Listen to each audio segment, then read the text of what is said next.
जय श्री कृष्णा दोस्तों। आज सुनेंगे कार्तिक मास की पूर्णिमा की कहानी। पौराणिक कथा के मुताबिक तारकासुर नाम का एक राक्षस था। उसके 3 पुत्र थे, तारकक्ष, कमलाक्ष और विदुनमाली।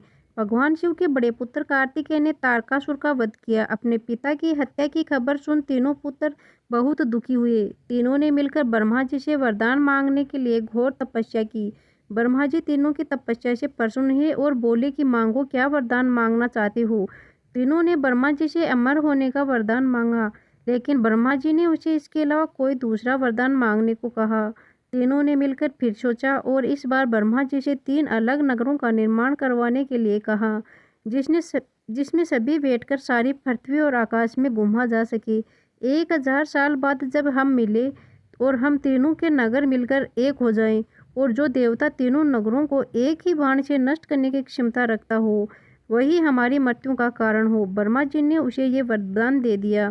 तीनों वरदान पाकर बहुत खुश हुए। ब्रह्मा जी के कहने पर मय दानव ने उनके लिए 3 नगरों का निर्माण किया। तारकक्ष के लिए सोने का, कमला के लिए चांदी का और विदुनमाली के लिए लोहे का नगर बनवाया गया। तीनों ने मिलकर तीनों लोकों पर अपना अधिकार जमा लिया। इंद्रदेव इन तीनों राक्षसों से भयभीत हुए और भगवान शंकर की शरण में गए।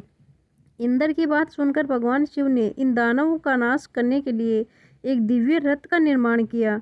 इस दिव्य रथ में हर एक चीज देवताओं से बनी। चंद्रमा और सूर्य से पहिए बने। इंद्र, वरुण, यम और कुबेर रथ के चाल घोड़े बने। हिमालय धनुष बने और शेषनाग प्रत्यंचा बने। भगवान शिव खुद बाण बने और बाण की नोक बने अग्निदेव। इस दिव्य रथ पर सवार हुए खुद भगवान शिव।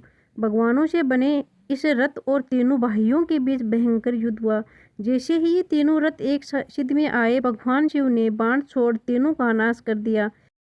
इसी वध के बाद भगवान शिव को त्रिपुरारी कहा जाने लगा। यह वध कार्तिक मास की पूर्णिमा को हुआ, इसलिए इस दिन को त्रिपुरी पूर्णिमा नाम से भी जाने लगा।